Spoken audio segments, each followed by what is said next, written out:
We're at the National Hardware Show looking at some of the cool new things, and it brought me to the Clean and Roll booth. This is a great little idea for cleaning a roller, a paint roller. One of the jobs I absolutely hate. Patrick, I can't, there's probably two jobs I hate more, but this is one of the top ones. And you got a way to make it simple. Tell us how it works.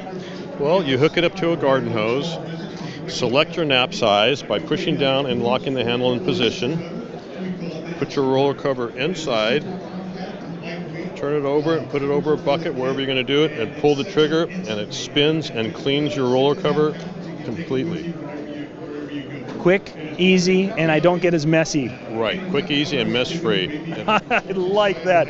Now, that could only sand sheetrock, but that's another thing for another time.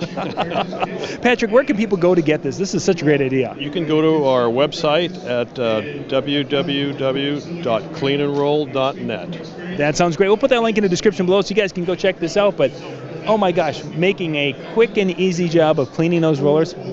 Clean and Roll. Check it out at the link down below. For more tips and how-to videos, go to weekendhandyman.com.